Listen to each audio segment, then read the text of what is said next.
Hey guys, this is Mr. C, and in this video we're going to graph some linear inequalities in two variables.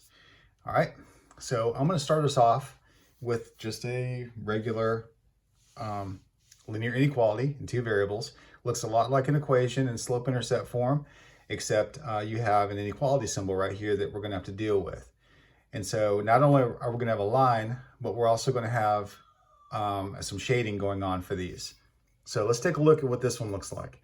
The first thing you want to do when you have a linear inequality, and this is in slope-intercept form, which is nice, is you want to take that inequality symbol out and replace it with an equal sign. Just like that. What this is what we call the boundary line. And the boundary line is going to take the plane and it's going to divide it or partition it into two pieces, basically. And so, first of all, we need to figure out where this boundary line is. So let's deal with this. -1 is our y-intercept. Slope is 2. So go up 2 over 1 until we get to the end. Go back 1 down 2. Okay, now before I make my line here, I'm gonna look at the symbol. It does say less than or equal to. And so if that little equal to is in there, it's gonna be a solid line.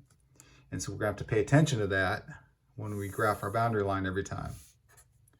Okay, so that boundary line has taken the plane and divided it into two pieces. But which of these two pieces is the solution set for this inequality? Well, an easy way to figure this out is if it's in slope-intercept form, you have less than or equal to, or just less than here, which means all your y values are going to be less than all of this. And so what you do then is you shade below the line. And below the line is all of this. And so I'm just going to make a little shading here. All right, so I've shaded part of the plane, half the plane, but now I'm going to check it. And I don't always check it, but I'm going to check it this time in case there's any of you guys out there that, that may want to do this. I want to check to see if I shaded this correctly by picking a point that's not on the line, the boundary line, but somewhere in the shaded part to see if it is actually a solution to this. So let's just pick a random point, and I'll just pick this one. And we call that a test point. And that point right there is coordinates of 3, -2. Now by shading this part of the graph of the plane right here, I've claimed that 3, -2 is a solution to this. So let's see if my claim is correct. So x is 3, y is -2. So let's see. So -2 is less than or equal to 2 times 3 minus 1. Is -2 less than or equal to 6 minus 1?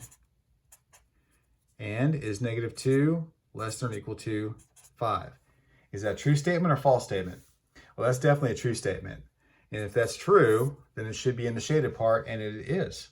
And so now I know that I have the correct side of this line shaded, the correct half of the plane. Okay, let's try this one. Okay, y is strictly greater than -x minus 3. Okay, so the first thing we need to do is graph our boundary line. Y equals -x minus 3. So minus 3 is here. Slope is -1, down 1 over 1. Again and again in both directions until I have enough points to make a line. And now I've got to be careful. This is a strict inequality right here. So my line this time, instead of being solid, is going to be dashed. Okay, so I'm going to make this a dashed line.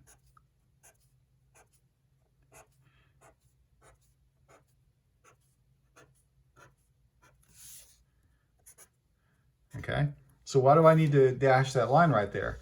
Because if I'm only given this piece of information, I need to be able to make sure that I know, is that a strict inequality or not? And so if I only had this part of it, that would tell me that my original inequality was a strict inequality, which means the boundary line is not part of the solution set, but is where it starts. Okay, so now which side do I shade? The top part or the bottom part? Well, it does say greater than. Greater than would be above the line up here. And so we're going to shade above the boundary line. And that's it.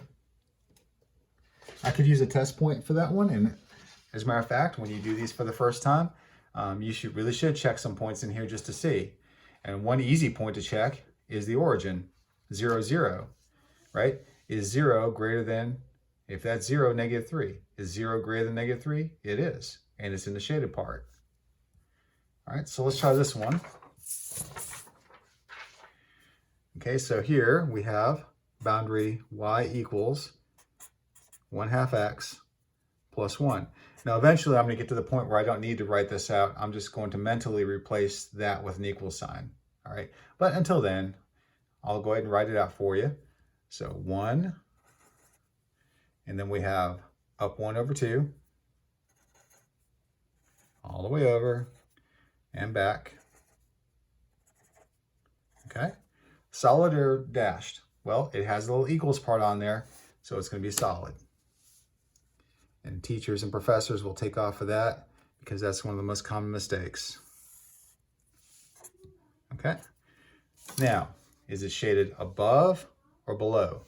Well, that symbol right there is above, it's greater than. And so if this is in slope-intercept form, we could just use the symbol to let us know which side of the plane to shade. So we're going to shade above because that's greater than, above the line. And so we'll shade up here. Now look at the origin now. The origin is not in the shaded part, is it? And if we test that point, 0, 0, we'd see that 0 is greater than or equal to, that would be 0, 1. Is 0 greater than or equal to 1? Well, the answer is no, it's not. And it's not in the shaded part, and that's exactly what should happen. When you test points that are not in the shaded part, they should not be solutions of the original inequality. All right, let's try this one. Okay, so let's go ahead and mentally replace this with an equal sign. Y equals -3x plus 2. Okay, so boundary line starts at 2. Slope is -3. Down 3 over 1. Down 3 over 1. Back 1 up 3. Okay, dashed or solid? Well, that is a strict inequality, so we're going to draw it dashed. And so here it comes, dashed.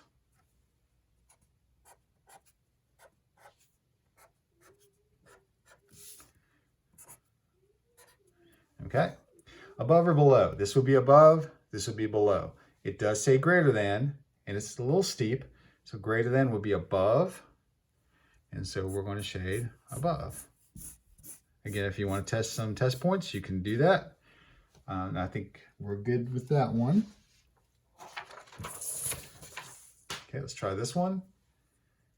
Y less than, strictly less than, -4/3 x plus 2. All right, so let's start at 2, down 4 over 3, 1, 2, 3, 4, 1, 2, 3. Whoop, let's do it again. 1, 2, 3, 4, 1, 2, 3. 1, 2, 3, 4, 1, 2, 3 puts us in the corner. Let's see, we can go back 3 up 4, can't we? Yep. We'll get this one. Okay. Dashed or solid? Strict inequality. So this one is going to be dashed.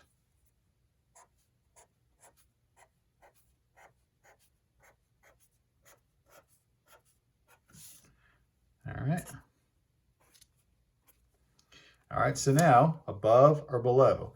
It's a strict inequality, but it is less than. So we're going to shade this time below. And there we go.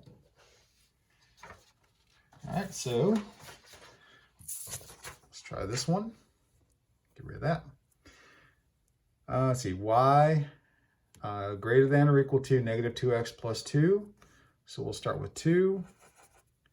Slope is -2, down 2 over 1, down 2 over 1, down 2 over 1, down 2 over 1, back 1 up 2, back 1 up 2. Okay, dashed or solid? This one will be solid because it's not strict.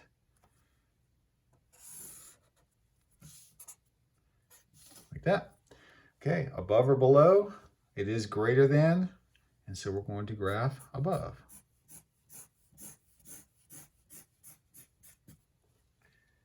Okay. This example, y less than or equal to -3/2 x minus 2. So we'll start at -2, down 3 over 2. and we have to stop. So now we're going to go back to up 3, back to up 3. We'll have to stop there. All right, dashed or solid. There's your little equals part there, so it is solid.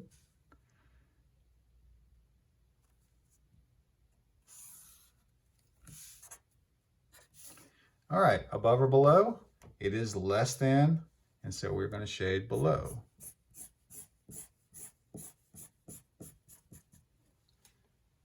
Okay. Yes, y less than x trips up a lot of people. Okay, so boundary line, y equals x. Okay, we call that the identity function. That is a line with a slope of 1. And so it starts at the origin, it goes up 1 over 1. Better just get used to seeing this because you're going to see it a lot, especially with inverse functions that are linear. Well, even if they're not linear. Okay, so dashed or solid, that says dashed. So let's go ahead and dash that as best we can. And professors and teachers are happy just as long as you make an effort. They can clearly see that some part, this line is dashed, and it is. Okay, above or below, it is less than, so we're going to graph below.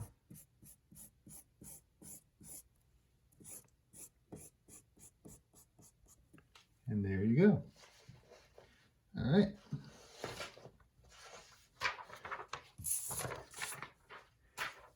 Okay, here we have y less than or equal to negative 1/4 x plus 1. So we'll go to 1, down 1 over 4. 1, 2, 3, 4.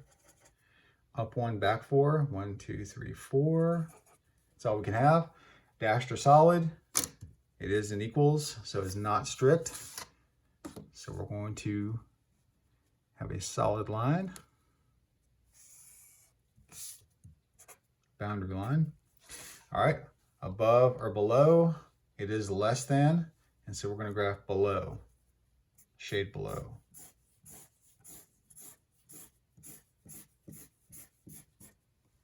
There's that one. As you can see, once you get good at this, you can knock them out pretty quick. Okay, y less than, strictly, 1/3 x minus 2. So here's negative 2. 1/3 means up 1 over 3. It's positive. Up 1 over 3. Up 1 over 3. Back 3 down 1. Back 3 down 1. Okay, dashed or solid. It is strict. And so we're going to make it dashed.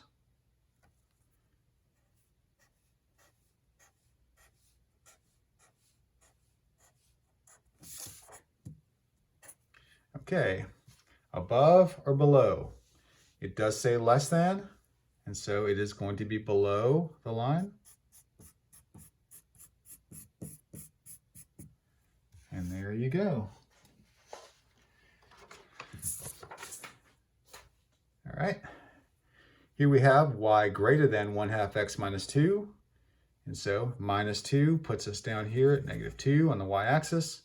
Slope is 1/2, up 1 over 2 to the right, up 1 over 2, up 1 over 2, up 1 over 2, back 2 down 1, back 2 down 1, and back 2 down 1.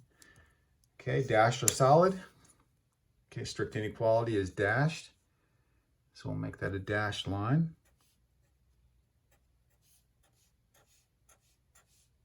As best we can.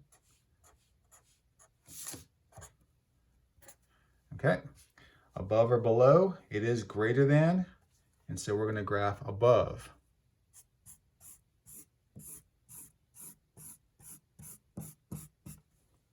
There you go.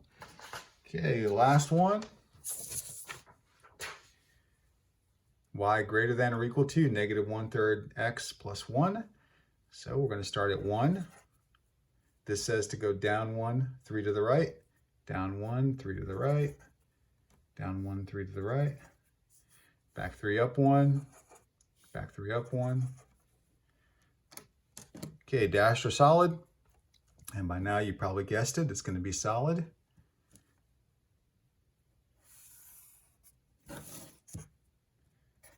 Okay, above or below, it does say greater than, and so we are going to graph above. Again, you can use test points to make sure that your hypothesis is correct. It's easy to do. And there you go. And that is how you graph linear inequalities in two variables. Hope this helps. Remember to like and share and subscribe, and we'll see you guys soon. Bye.